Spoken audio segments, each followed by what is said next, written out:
You never know what comments I may receive that actually end up maybe becoming their own videos. I mean, after all, I made a video about whale urine is a way to cure hair loss, and I convinced my parents to be in it. Like, that actually happened based off a comment I received, which honestly I perceive it to be an actual real comment that someone was truly asking, have you tried whale urine yet? And that became a video. Now, this next comment is obviously a joke, but I think we need to talk about it. I think we need to think about it. So let's check it out. I made a video recently, and it was called, Are Balding Gay Men Not Attracted to Other Balding Gay Men? I think it's a very relevant question, and there's probably a lot more to be said about that, which ultimately, if I was going to say it, I would say that this is my perspective, in the gay community, there are those who identify as kind of more feminine, and those ones are probably going to be more attracted to the guy who's more butch, more the bald, masculine, buff, and maybe he's going to be attracted to the ones that are more on the feminine side, the ones maybe who do have hair.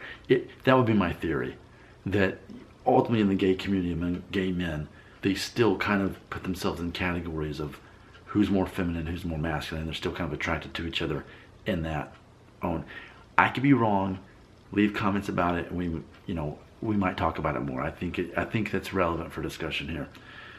But here's the comment. Daniel the Saiyan had this to say, and it did receive one like. He says this, quote, Nick, you're gay. You look gay. Buzz your head, and you're straight again. End quote. So let's just imagine that.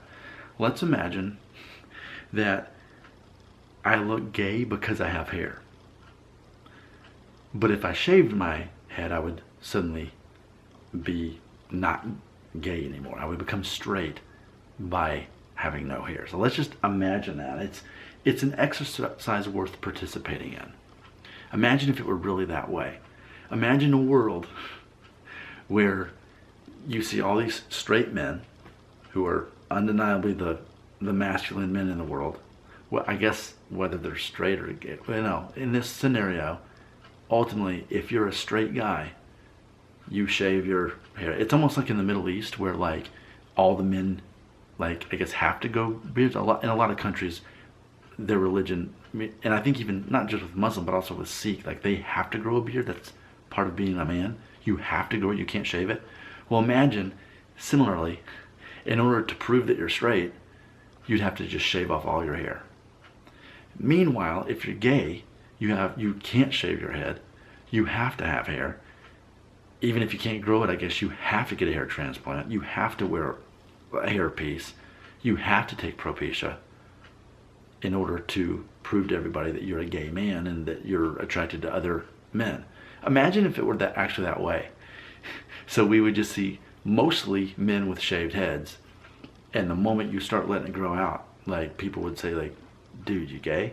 Like they would seriously be questioning that. Now, this is all made up, but I think it's important that we talk about it because it's a reflection of how a lot of people see men in general and men as attractive. But here's the thing.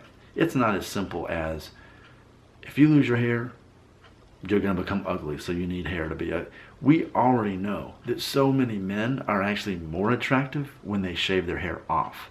And that's hard truth for a lot of people to imagine because the people who tend to think, well, not me, I have the wrong head shape for it. But those are also the people who've never shaved their head to even know. I mean, I know because I've shaved my head many times over the years. And by the way, if you haven't done that yet, totally do it. Just number 2 guard all over. And then if you really want to feel brave, you can try a 0 guard.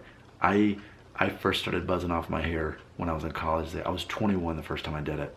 One of the best decisions of my life. I didn't keep it that way for like a whole year. I did it for several months, like, I don't know, probably like through fall and winter, and I was very happy and eventually grew my hair out, but it was very important to me that I did that.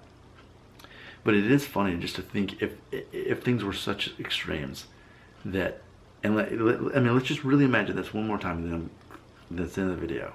In the same way that in Muslim countries and like in India where there's the Sikh religion, that you have to grow a beard.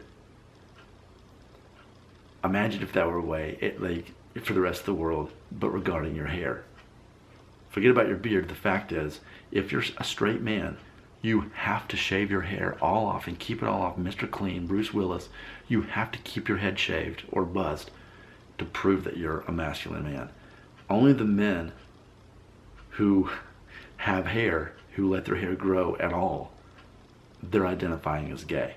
So yeah, it was a silly comment that I'm making this 6-minute video off of, but I think it actually is very relevant. I think it helps put things in perspective as far as how we perceive masculinity, how we perceive the importance of hair in order to be masculine or not. Because undeniably, you shave your hair off, you're gonna look more masculine by default.